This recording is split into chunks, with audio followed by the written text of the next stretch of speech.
ఇది మాలల చరిత్ర. వీర సైన్యాధిపతి మాల కన్నమనేయుడు చరిత్ర.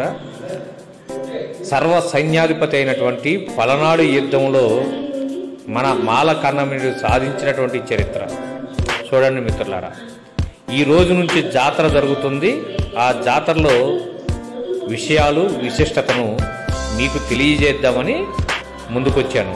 ఇదిగో మన మాల కన్నమనేయుడు సర్వ సైన్యాధిపతి.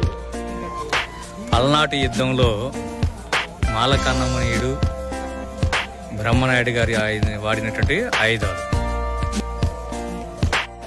ఈ పల్నాటి యుద్ధంలో సర్వ సైన్యాధిపతి అయినటువంటి మన మాల కన్నమనేయుడు యుద్ధ నీతిని మీకు తెలియజేద్దామని చెప్పేసి ఈ వీడియో తీయడం జరుగుతుంది.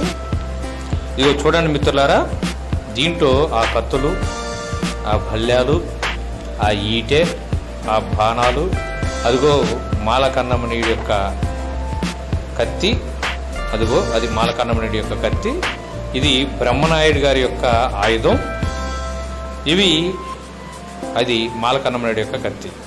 అయితే మాల కన్నమనేయుడు గారు ఈ యుద్ధంలో చేసినటువంటి యుద్ధ రీతి ఎలా ఉందంటే, ఎక్కడైతే మాలలు సర్వ సైన్యాధిపతి యొక్క సైన్యంలా ఉన్నారో వారికి ఆ రాజ్యంలో ఉన్నటువంటి వ్యక్తులకు కంకణం కట్టేవాళ్ళు.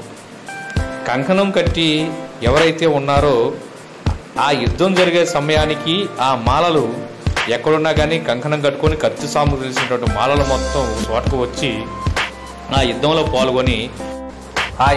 పాల్గొని విజయాన్ని సాధించడం జరిగింది.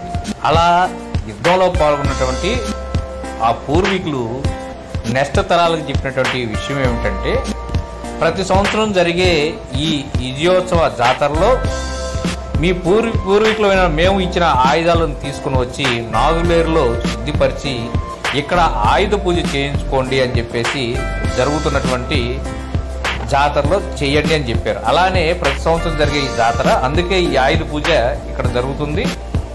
ఇక్కడ ఈ ఆయుధాలను తాగటం ఒక మాల కులస్తులు మాత్రమే తాకాలి, మిగిలిన తాగటానికి ఒప్పుకోరు ఇక్కడ ఉన్నటువంటి వ్యక్తులు.